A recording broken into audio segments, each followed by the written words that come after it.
안녕하세요. 저는 연애를 오래 해서 시어머니와도 오래 막내하고 지냈습니다. 전 우리 부모님께 너무 사랑받고 자라서 애틋하고 철없을 때 속도 많이 썩여서 꼭 효도해야지 라는 마인드이고, 시아버님 일찍 가시고 홀 시어머니가 일하면서 혼자 아들들 키우시면서 얼마나 힘드셨을까 라는 생각에 신랑에게도 늘 말했죠. 부모님 건강하실 때 더 많이 효도하자고. 정말 그렇게 입버릇처럼 말했었습니다. 근데 결혼 전에는 몰랐는데 결혼하고 나서 시어머니의 본 모습을 알고는 미칠 것 같네요. 결혼 전 시어머니 수술하느라 입원을 하셨었죠. 아무래도 가서 봐야 할 것 같아 음료수 사들고 신랑, 그땐 남자친구, 아무튼 남친을 따라 병원에 갔습니다. 링거를 맞고 침대에 앉아 계시더라고요. 인사를 나누고 잠시 뻘쭘하게 서 있으니 따라오라시며 샴푸를 들고 걸으셨습니다.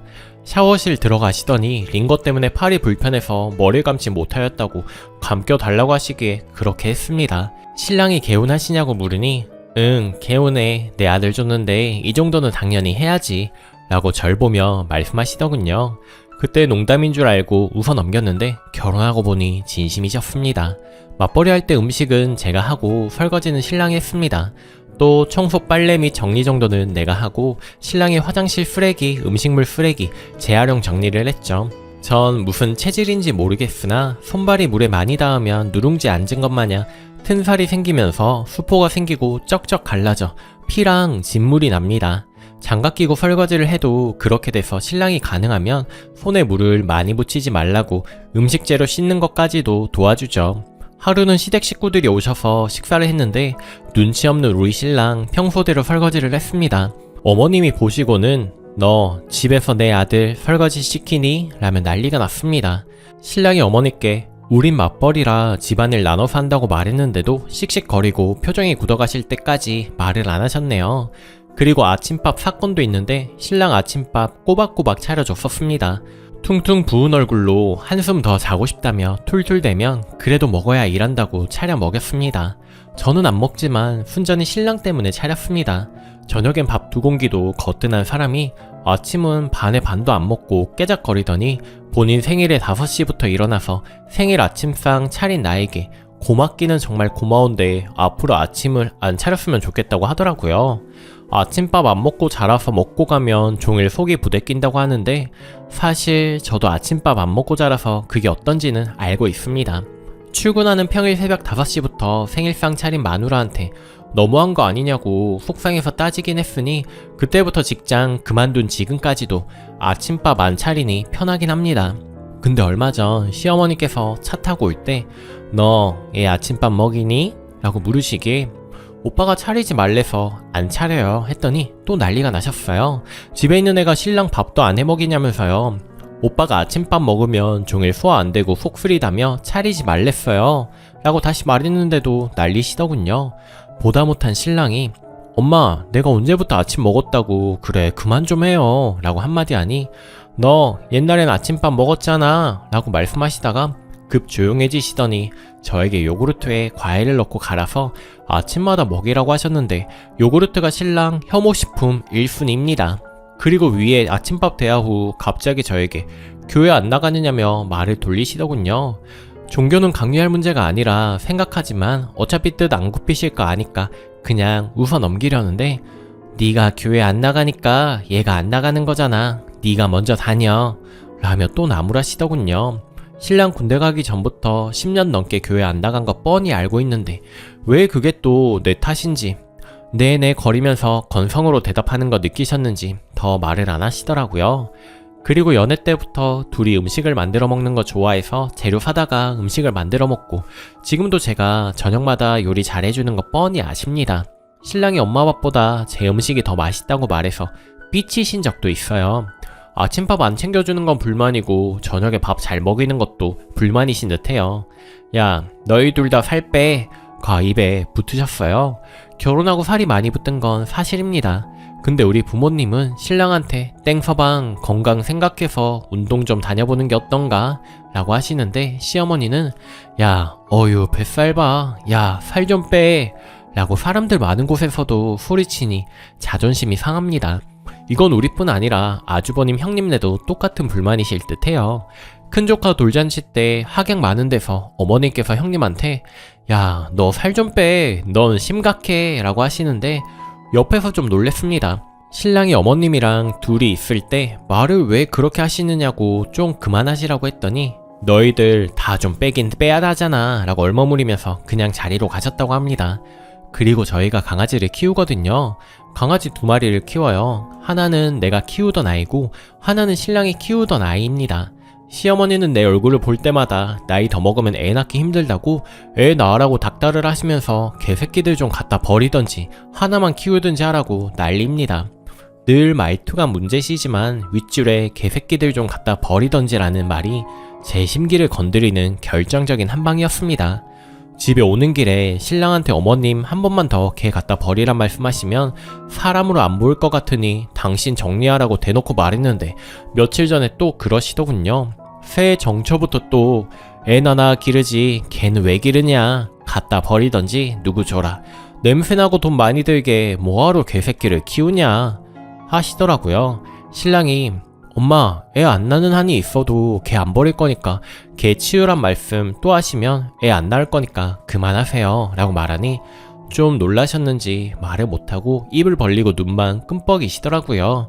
서운하신지 괜히 나한테 와서 또 트집을 잡고 툴툴 대셔서 그냥 한 귀로 듣고 한 귀로 흘렸어요. 제일 문제인 돈 문제는 쓰려면 날밤 새야 할 정도로 많고 참고로 저희는 정말 조건 안 따지고 사랑 믿고 결혼한 사례로 친정 반대가 심했습니다. 직장 생활할 때 연봉이 제가 1.5배에서 2배였고 집, 전세, 혼수 제가 다 해왔습니다. 시댁에서 돈 10원도 안 해주셨어요. 바라지도 않았었고 서운해하지도 않았습니다. 신랑이 회사를 그만두고 사업 시작한 거 자리 잡느라 집에 2년간 생활비 못 주다가 작년부터 자리를 잡고 안정이 돼서 저한테 이제 좀 쉬라고 해줘서 퇴사를 했는데 신랑이 돈 좀 벌기 시작하니 아주버님이 손을 벌리고 어머님이 손을 벌리고 정작 우린 10만원짜리 적금도 못 넣을 지경입니다. 다시 취직해야 하나 정말 진지하게 고민 중인데 어머닌 본인 아들 고생한다고 절절 매시면서도 아주버님네 계속 도와주라고 하고 저한텐 애 낳으라고 닥달을 하세요. 재작년 결혼 기념일 해외여행 가던 날 친정 부모님은 재밌게 놀고 건강히 잘 다녀오라며 용돈 챙겨주시려는 거 괜찮다고 안 받았는데 시어머님 면세에서 가방 사다 달란 말만 하시더군요. 저때 당시엔 신랑이 회사 그만두고 제가 홀벌이를 할 때라 여유롭게 갔던 여행도 아니었기에 가방은 못 사드렸고 그쪽 기념품 적당히 사다 드리니 고맙단 말도 안 하시네요. 내건 뭐 사왔는지 구경하시더니 그중 몇 개 가져가시더라고요. 비싼 건 아니지만 신랑이랑 짝으로 한 쌍씩 사온 건데 그런 걸 하나씩 골라 가졌습니다. 신랑이 시켜서 받아오라 했으나 못 받아왔네요 결국. 주말에 시어머니 모시고 같이 장보러 코스트코에 갔는데 안에선 어머님께서 더 신나서 시식을 하는데 쫓아가시며 드셔놓고선 너네 너무 가소비하고 살찌는 것만 좋아한다고 그 사람 많던 데서 트집을 잡으셨는데 계산하고 보니 우리 것은 4개, 어머니 것은 13가지. 저희 친정아빠가 코스트코 가면 사다 달라는 간식이 본인 아들 지갑에서 계산되는 게 못마땅하 하셨던 것 같다는 생각이 드네요. 우리 부부 싸우는 것의 80%가 시댁 더하기 시어머니 때문입니다. 신랑도 처음엔 엄마도 옛날 사람이라 막힌 부분이 있으니 네가 이해해라라는 식으로 어머니 부당함에 관한 얘기만 나오면 또 그 얘기냐며 귀 막고 안 들어서 많이 싸웠었는데 이젠 신랑이 봐도 본인 어머니 억지가 눈에 보이니 전적으로 내 편을 들어주다 보니 아들 뺏겼다고 질투하셔서 저한테 더 툴툴 대시는 것 같습니다. 몇 년을 봐도 적응하기 싫은 말투와 행동이 참 힘드네요. 진짜 솔직히 얼굴 볼 때마다 짜증나게 만드는 능력이 있으시니 안 뺏고 살았으면 좋겠다는 생각마저 드는 요즘이네요. 후기 1년 전에 시어머니 때문에 힘들어서 글을 썼었죠. 그때 많은 분들이 시어머니 올가미 같다 힘내라 해주셔서 마음의 위로가 되었는데요. 1년이 지난 지금 결국 시어머니랑 연을 끊었습니다. 자잘하게 저를 힘들게 하는 일들은 참 많았습니다. 개에 대한 간섭을 끝까지 하시면서 저 몰래 개를 화장실에 가두어 놓기도 하고 생일 선물 사드리면 트집을 잡으며 계속 바꾸기를 유도하시는 등 매번 스트레스의 연속이었죠. 그러다가 시어머니가 연애를 하시게 되었습니다. 자연스레 남편과 저에 대한 관심도 줄어드니 다행이다 생각했는데 글쎄 결혼을 하겠다 하시며 저희 보고 결혼식 비용을 대라고 하시더군요. 참 염치 없지 않나요? 자식 결혼식에 부모도 비용을 안 대주는데 시어머니 재혼에 혼수해주는 자식도 있나요? 이것 때문에 제가 그동안 참았던 모든 것이 폭발하였고 시어머니 할 말 못할 말 다 하며 결국 제 앞에서 거의 뒤로 쓰러지시기 직전이셨죠. 그리고 저는 한 푼도 못 보탠다 하였으며 더불어 시어머니는 절대 만나지 않겠다. 그렇지 않으면 이혼이라고 했습니다. 처음으로 입에 올려봤네요. 이혼이라는 말. 어쨌든 그렇게 연락 안 한 지 3개월이 지났는데 들어보니 만나던 그분과도 헤어지셨나 보더라고요. 아무튼 요새는 속 시끄러운 일이 없어서 잠은 잘 잡니다. 진짜 시댁 복이 있어야 결혼 생활이 행복한 것 같네요. 앞으로 시어머니랑은 쭉 연락 안 하고 살려고요. 아무튼 응원 모두 감사했습니다. 행복하세요. 댓글. 집에 혼수에 다 해왔는데 할 말하고 사세요. 사랑으로 결혼해도 방해자가 있으면 유지하기 힘들어요. 제때 쳐내야 탈이 안 납니다. 두 번째 사연. 안녕하세요. 인천 사는 30대 초반 결혼 4년차 주부입니다. 혼자서는 도저히 제 문제에 대한 결론이 안 나서 조언을 얻고자 어렵게 글을 쓰게 되었습니다. 글이 길더라도 읽어주시고 조언 주시면 감사하겠습니다. 안 좋은 일로 글을 쓰려니 참 망설여집니다. 저는 지금의 남편과 사내 커플이었고 4년 전 결혼을 하기까지 6개월이란 짧은 연애 끝에 결혼을 했습니다.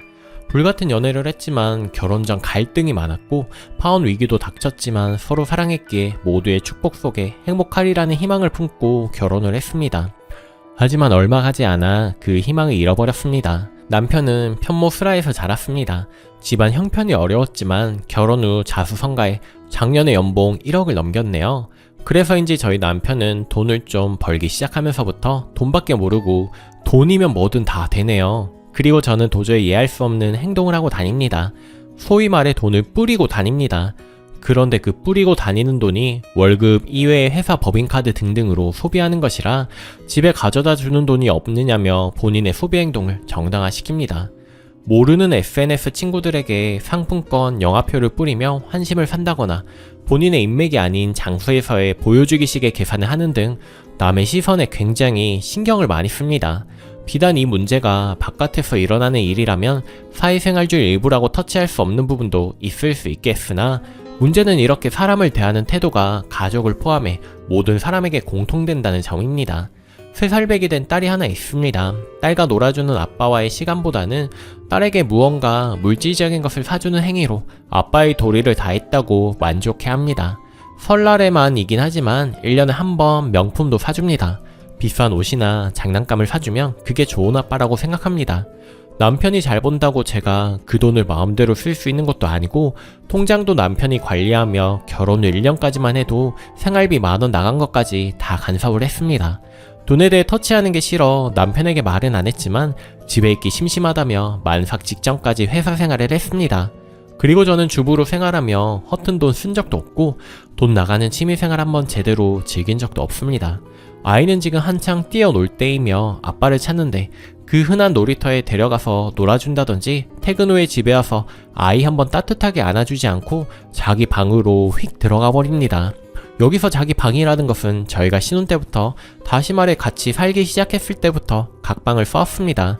처음 시작은 남편이 잠자는 시간에도 휴대전화기를 놓지 않고 하며 거실에서 새벽 늦게까지 TV를 보다가 잠이 들었기 때문입니다. 남편은 총각 시절부터 같이 자취한 결혼 안 한 남자 동생이 한 명 있습니다. 친동생은 아니고요. 이 동생은 남편이 자기 회사로 불러들여 직업도 옮기며 같은 영업일을 하고 있습니다. 서로 핸드폰으로 모닝콜을 해주며 그 동생은 다른 지방 사는데도 불구하고 4년간 출근 때 픽업 가며 퇴근도 바래다주고 퇴근 후에도 연락이 도가 지나치는데도 밤새도록 일 때문에 문자 연락한다고 합니다.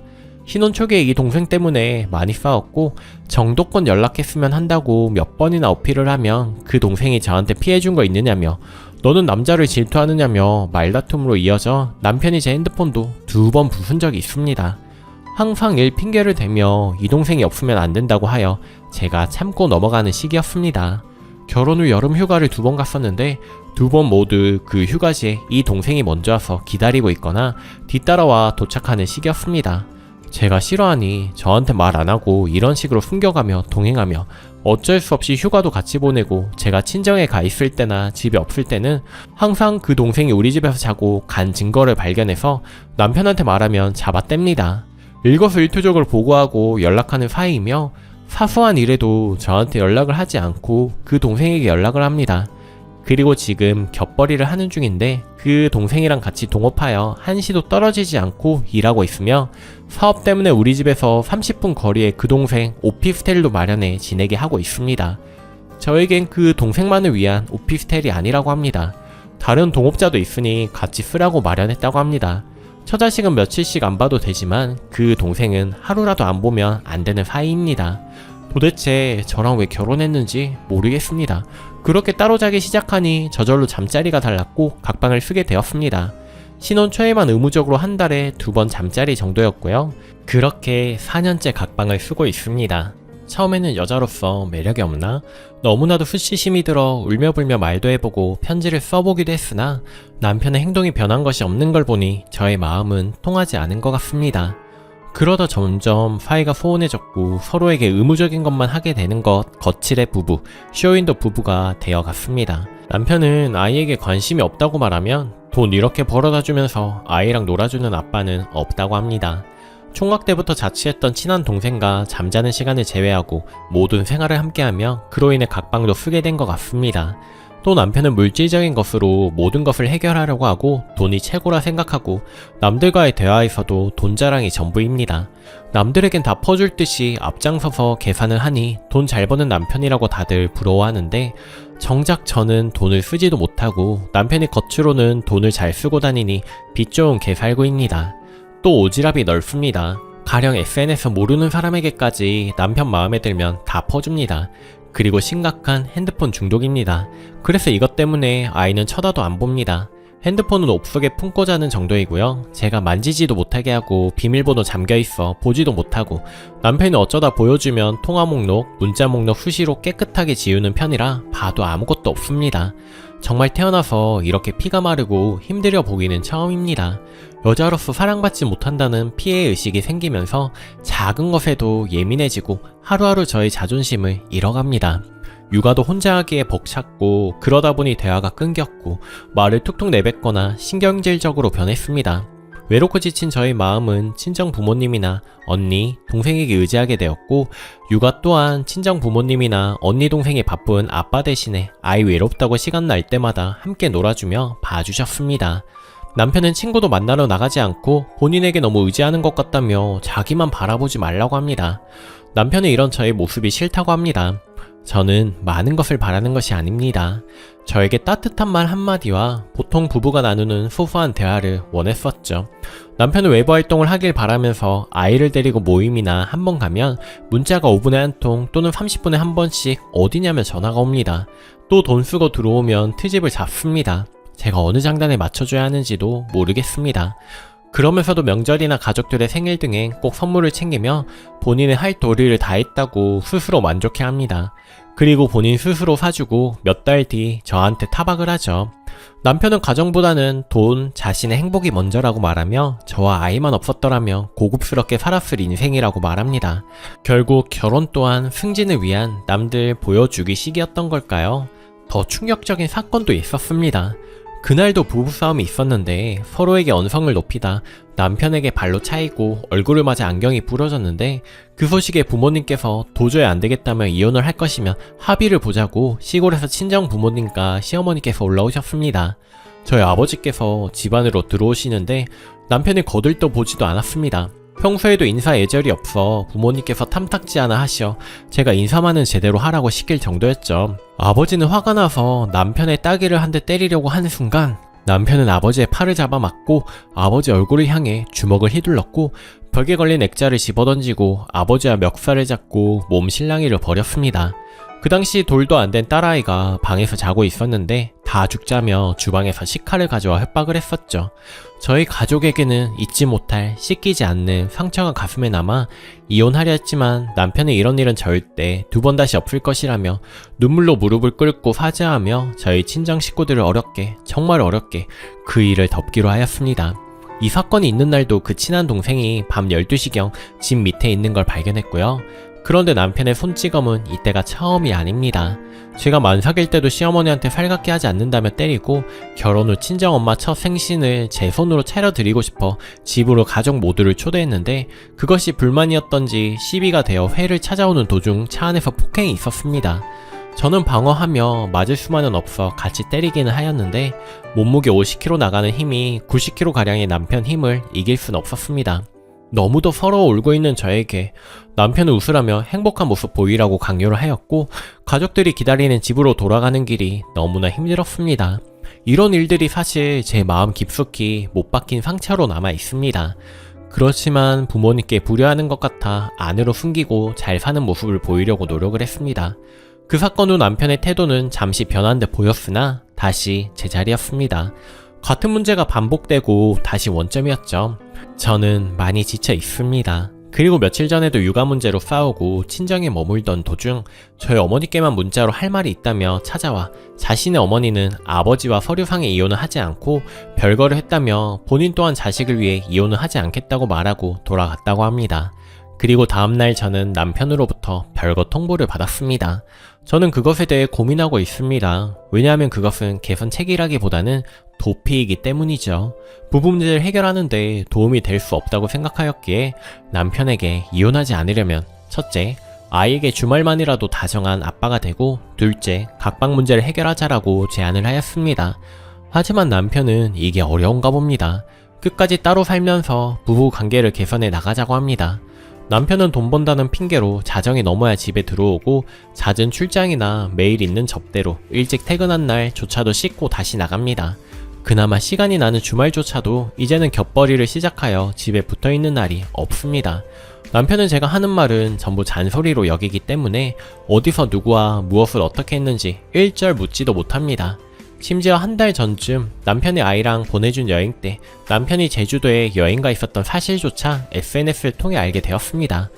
이런 시기니 따로 사는 것이나 마찬가지이지만 진짜 남편의 말처럼 따로 산다면 관계가 개선될 수 있을까요? 별거는 이혼하기 위한 순서지 절대 개선책이 아니라 생각하기에 별거 할 바에야 이혼을 하자고 몇 차례 요구했음에도 불구하고 아이 핑계를 대며 거부하더니 며칠 전 남편은 친자 포기각서를 써주겠다고 하였고 아이를 양육할 경우 현재 사는 24평 아파트와 함께 월 100만원의 양육비를 주겠다고 합니다. 내가 아이를 키우지 않으면 보육원에 보낼 것이고 저에겐 한 푼도 줄 수 없다고 한 상태입니다. 그리고 합의 이혼을 요구하고 있고요. 남들 눈에 보기 좋게 저랑 좋게 헤어지고 싶다고 합니다. 남편의 인성이나 사고방식, 가치관이 저와는 너무나도 달라 남은 제 인생을 위해서라면 당장이라도 이혼을 하고 싶지만 경제적인 현실 앞에 가로막혀 있습니다. 결혼을 하면서 근 10년 동안 해왔던 일을 간두었고 제가 했던 일은 남편 포함 거래처들과 연결된 좁은 직업이라 그 분야에서의 일을 다시 시작하기가 어려운 상황이며 결정적인 문제는 이혼 소송을 하고 싶어도 증거가 없다는 겁니다. 상기와 같은 일이 있은 후 가족들도 이혼을 찬성하는 처지에 서 있고 제 마음 같아서는 당장 도장을 찍고 싶지만 워낙 철두철미한 사람이고 모든 경제권을 남편이 들고 있는 관계로 이렇게 합의 이혼을 하면 너무나 억울합니다. 아이는 당연히 제가 데리고 키울 생각이고요. 제가 결혼 전까지 너무나 무난하게 성실히 살아온 저에게 이런 일이 생길 줄은 몰랐습니다. 이런 일이 막상 저에게 닥치니 미리 준비를 못한 제가 너무 후회스럽고 똑똑하지 못하여 어떻게 대처를 해나가야 하는지조차 모르고 당할 것 같습니다. 남편은 철두철미하고 생활 방식이 일정치가 않고 친한 동생 차와 남편 차를 반반 이용하기도 하고 심부름 센터를 이용해 딜을 캐볼까 생각도 해봤지만 눈치가 빨라 오히려 역효과가 날 것 같아 속병만 하고 있습니다. 긴 사연 읽어주셔서 감사합니다. 저는 어떻게 대처하면 좋을까요? 후기. 안녕하세요. 오랜만에 인사를 드려요. 그때 도움을 많이 받았기에 간단하게 결론이라도 알려드리는 게 예의인 것 같아서요. 저는 이혼했습니다.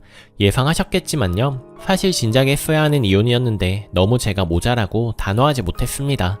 하지만 합의 이혼은 도저히 분하고 억울해 살 수가 없었어요. 저는 소송을 하기 위해 증거 수집에 총력을 기울였습니다. 우연히 PC로 카톡 메시지를 보게 되었고 여러분들이 예상하셨던 대로 남편은 그 동생과 남다른 사임을 알게 되었죠. 손이 부들부들 떨리고 마주하고 싶지 않은 현실이었지만 결국 그것이 저희 증거를 만들어 주었네요. 또한 제가 소송을 한다는 이야기가 그의 귀에 들어가서 저의 친정집에 찾아가 소동을 부리고 저한테 폭력을 행사해 이것이 아주 결정적인 증거가 되었고, 결과적으로 저는 양육비뿐 아니라 위자료 등을 받으며 승소할 수 있었습니다. 또 남들 눈만 의식하던 그였게 주변에 다 연락해서 폭력적인 성향인 거 알리고 진흙탕 싸움으로 이혼하는 것도 다 알려졌죠. 아마 엄청 창피했을 거예요. 그 성격에. 진작 이렇게 할 수 있는 것을 왜 그동안 바보처럼 못했는지 아빠한테 너무 죄송하고 또 죄송해서 눈물만 납니다. 하지만 좌절할 수도 없네요. 저만 바라보는 우리 아이를 위해 힘내보겠습니다. 지금은 친정 도움을 받고 있고 아르바이트를 하고 있는데 조만간 다시 회사 생활을 하고 싶어서 이력서도 열심히 넣고 있네요. 그 사람 소식을 평생 모르면서 살았으면 좋겠습니다. 다시는 엮이고 싶지 않네요. 제 이야기 들어주셔서 정말 감사했습니다. 댓글입니다. 추측인데요. 남편 게이 아님? 허례허식 있고 보여주기식 결혼에 남의 눈 격하게 의식하고 그냥 정독하다가 문득 그런 생각이 드네요. 댓글이 후기까지 남겨주신 글 다 봤네요. 결국 어떤 분의 말처럼 정말 충격적인 남편 정체네요.